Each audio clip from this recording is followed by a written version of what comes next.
नमस्कार दोस्तों। आज मैं आपको एक ऐसे शेर की कहानी सुनाने जा रहा हूं जिसने अपने स्वाभिमान के लिए, अपनी मातृभूमि के लिए अपना सब कुछ कुर्बान कर दिया। यह कहानी है मेवाड़ के महाराणा प्रताप की। 9 मई 1540 को मेवाड़ के राजा उदय सिंह और रानी जयवंताबाई के घर जन्मे प्रताप बचपन से ही बहादुर और निडर थे। उन्हें शस्त्र विद्या में बहुत रुचि थी। प्रताप को प्रकृति से प्रेम था। वे जंगलों में घूमना, शिकार करना पसंद करते थे। आगे चलकर यही प्रेम उन्हें गुरिल्ला युद्ध में माहिर बनाने में मददगार साबित हुआ। यह वही प्रताप थे जिनके बारे में कहा जाता है कि उनके एक हाथ से धनुष टूट जाता था और उनके एक तीर से 7 लोग मारे जाते थे। समय बीता और प्रताप बड़े हुए। 1572 में उनके पिता राजा उदय सिंह का देहांत हो गया। परंपरा के अनुसार सबसे बड़े बेटे को राजा बनना चाहिए था, लेकिन प्रताप ने अपनी मां की इच्छा का सम्मान करते हुए अपने छोटे भाई जगमाल को राजा बनाने का फैसला किया। लेकिन किस्मत को कुछ और ही मंजूर था।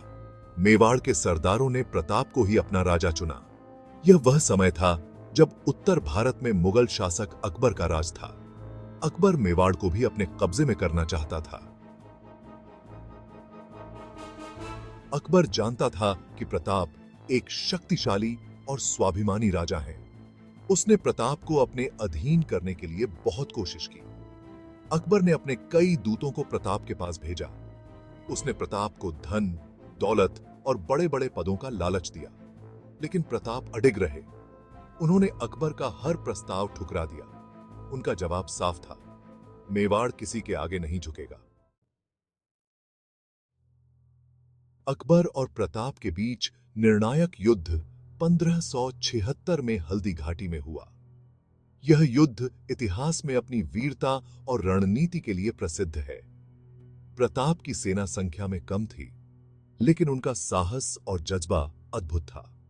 मुगल सेना का नेतृत्व मान सिंह और आसफ खान कर रहे थे।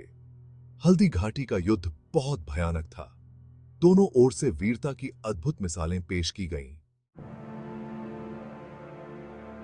इस युद्ध में प्रताप के वीर घोड़े चेतक ने भी अदम्य साहस का परिचय दिया। कहा जाता है कि चेतक ने प्रताप को बचाने के लिए कई मुगल सैनिकों से लड़ाई की। चेतक के पैर में तीर लगने के बावजूद वह भागता रहा और प्रताप को सुरक्षित स्थान पर पहुंचाया। हालांकि वीर चेतक इस युद्ध में वीर गति को प्राप्त हुआ। हल्दी घाटी का युद्ध, हालांकि प्रताप हार गए थे, लेकिन यह उनकी हार नहीं थी।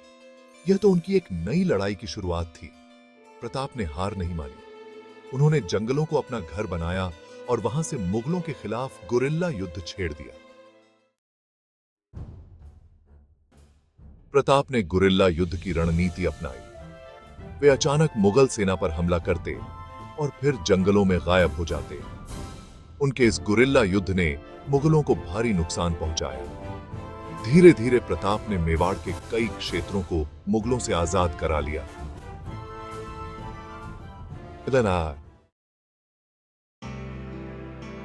इस संघर्ष में प्रताप के परिवार ने भी उनका पूरा साथ दिया। उनकी पत्नी अजब्दे पंवार ने हर कदम पर उनका साथ निभाया। कहा जाता है कि एक समय जब उनके पास खाने के लिए कुछ नहीं था, तो उनकी पत्नी ने घास की रोटी बनाकर उन्हें खिलाई थी।